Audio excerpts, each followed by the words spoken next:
Right, back in the gym fully now after all the excitement of the Shore Classic, Hampshire Strongest, all of that. And everything feels terrible, so that's good. Yeah, body just feels a little bit niggly. You know, first session was yesterday.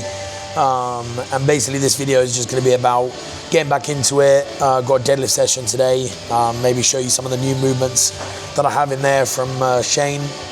And just a little overview of what my training is going to look like the next few months. A little bit of me is like concerned because you know, there won't be anything glamorous to show online, to go through on here. There's going to be no PBs in terms of 1 rep, 2 rep, 3 rep things for, you know, probably quite a while. And it's going to be a lot of like laying foundation, base building for 2026. But I know a lot of people are here and sticking around on the channel for a lot more than that. So thank you if you are. You know, I'll continue to post highlights on Instagram and on here as well.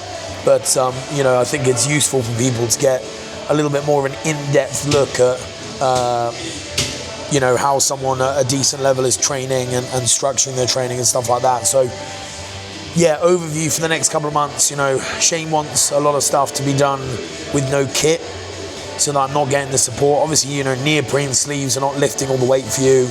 Your belt's not adding 50 kilos to a lift, but they are lifting aids and supports.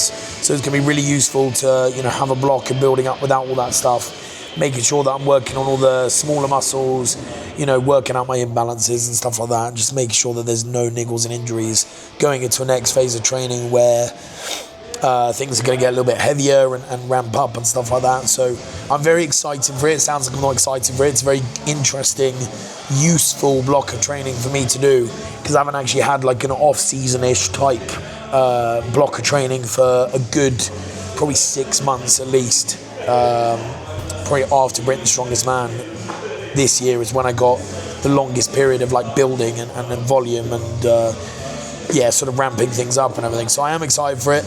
You know, there's a lot of weaknesses that I've gone through that I have that I've given to Shane that we're sort of targeting over the next few months. So I'm very excited to build on those.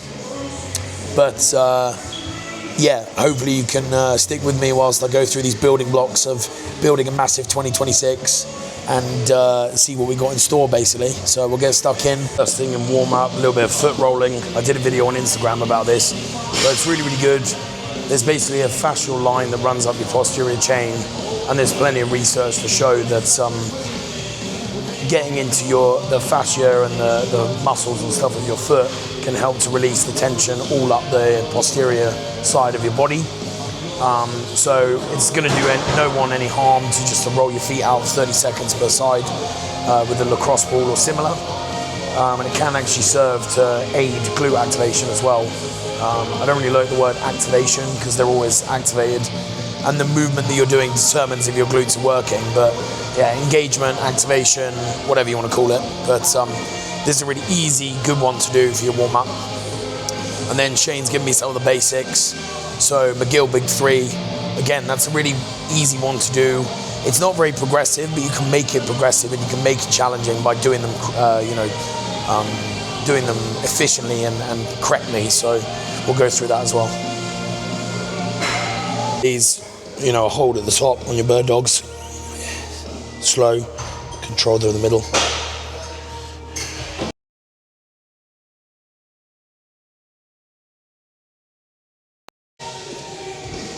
And then some sort of side plank is good. I like doing these. You can do a little modified, you can do a short lever side plank. That's probably what I'll do today. Core's not feeling overly strong. I've got a little niggle on my back that I'm sort of working around, so you don't need to go crazy. But you can make this really challenging by keeping everything in line, basically. And actively squeezing your core, trying to resist the floor. Surprising how difficult that actually is if you're doing it correct, trying to really contract the side of your abs and breathe properly. If you just kind of hang in the position passively, you won't feel anything.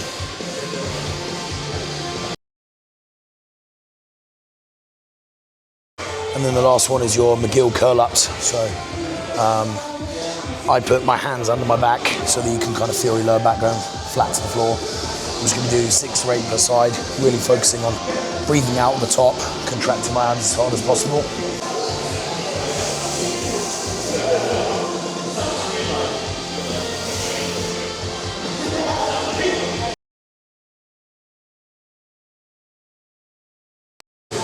I will do probably 1 or 2 more rounds of that, but I'm not going to show you because fundamentally they are quite boring exercises. But that's what the next few months is about, you know, that boring graft that other people might not necessarily be doing. You know, you can make so much more progress than you think in the space of a few months just by doing shit properly. So, yeah, keep it in mind. Next one is assisted hip airplanes. I can do these unassisted, but it's better to have stability. It's always better to have stability with these movements. And I really want to focus on like the full rotation through my hip. These are quite good for glute activation as well. So yeah, I'm just going to use this. I'll probably show you this way, but I'm going to do it this way. You want to hinge forward on your hip. Make sure your back leg is sticking out. Then I want to internally rotate on top of my hip capsule and then really think about opening up. A lot of people, what they'll do is they'll just flop their leg out.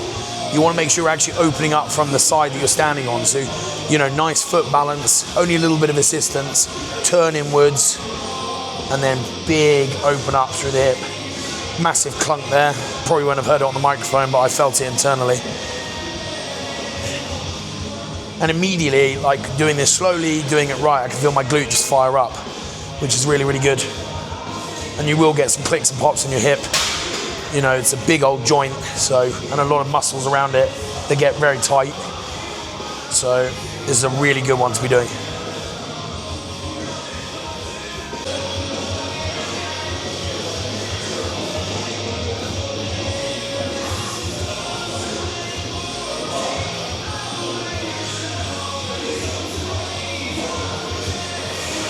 And then the last exercise is just a single leg balance drill. So Shane wants me to focus on tripoding my foot and try and close my eyes basically. This will be interesting. So nice balance with the foot, leg up.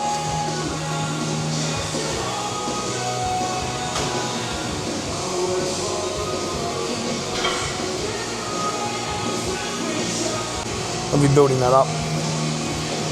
Every bit of stability towards that 1,000-pound deadlift.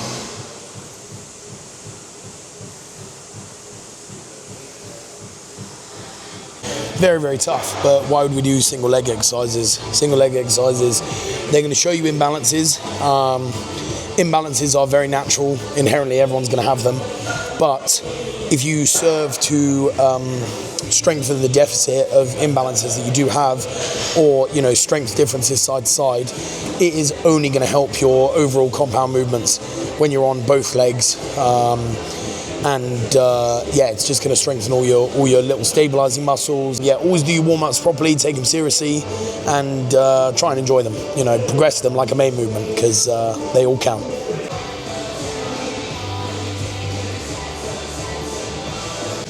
Okay, so main movement for this session is pause deadlifts. We're going to do them beltless on a stiff bar with the pause obviously just off the floor, just for that extra hellish tension on the hamstrings and glutes and stuff. It's 8 reps as well, 3 sets ascending, so this will be interesting. Last time I got to 300 kilos on the stiff bar for 5 reps, so aim at some stage will be to beat that. But yeah, probably going to take it a little bit lighter this first week, not go mental, and see where we're at basically. You know, it's important to not use your ego on decisions when you're starting like a new block. As much as I'd love to load up some seriously heavy deadlifts, it's just not worth it. You know, I want my positions to be good, want to work on my technique, and again, just thinking longer term, delayed gratification.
So pause deadlifts are very good, very tough actually.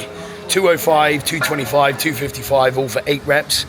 On the 255, at the end, you'll probably see I like grab my shoulder like sublux, which is basically where it slightly pulls out the joint. I've had it before on like dumbbell press because of my hypermobility. It's very, very annoying. Anyway, it felt like I went to pull the bar and my arm lengthened instead of the bar coming off the floor. So that was a very weird feeling.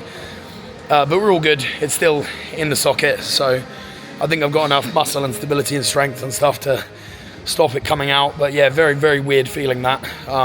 But anyway, easy enough. RP8 was the goal. RP8 was matched. Got snatch, grip, pendlay rows now. We've run these before. They're a cool exercise. They're pretty tough. So yeah, we'll crack on with top set of those.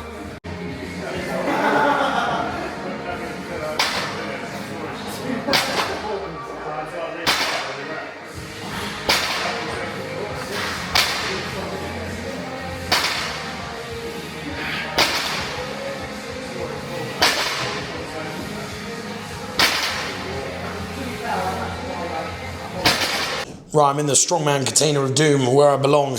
About to do some farmer's holds. So as I said, going to be putting in some work on the loaded gait pattern stuff, as well as my grip and my grip endurance, because it's just not quite there at the top range of stuff that I need to be doing. So farmer's holds is where we're starting. Going to do them beltless because I want to try and, again, may as well capitalize on not wearing any kit at the moment and just get really strong without it. Apart from straps, I'm not going to do my deadlift mixed grip because that's just pointless. Unfortunately, the container of doom cannot prevent rain. There's no point in doing grip stuff in the rain. It just turns you chalk to paste. I don't want to make any excuses, but the idea is to work on my grip, not work on staying dry. I need to get like a cover or something for out there, but easier said than done. It's quite logistically hard, so I've just bought the newest pair of farmer's handles inside. Just going to do it inside, stay dry.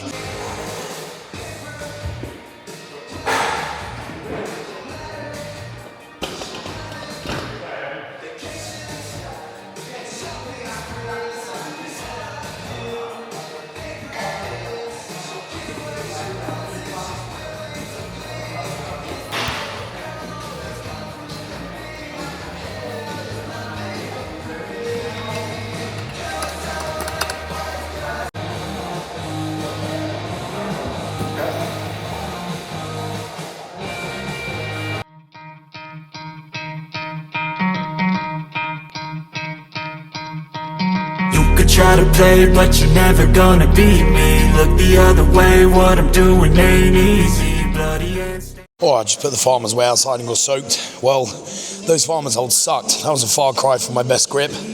Even from a couple of weeks ago with the Short Classic, like, my grip felt better than that. My hands felt like so sensitive. But, whatever. We'll start light, build up. 120 per hand, 3 sets of 30 seconds. Just felt like I wanted to drop it after like 3 seconds, but this is what I need. I haven't put any work on that static grip in ages, so we will build it up and be back to best numbers in a couple of weeks.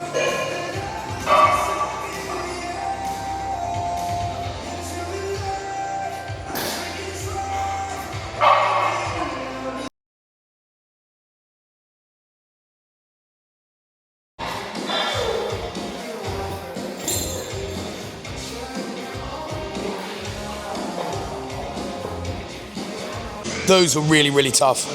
Session wrapped up, very good session. I meant to have some cardio, but I've got a bunch of PT later, so I'm gonna be super active. It's basically in place of, unless I'm active, but I am in my job, luckily. I average about 10,000 steps a week, so, as in per day, so that's not bad. But yeah, great sesh. Feel like super pumped, pretty motivated after that.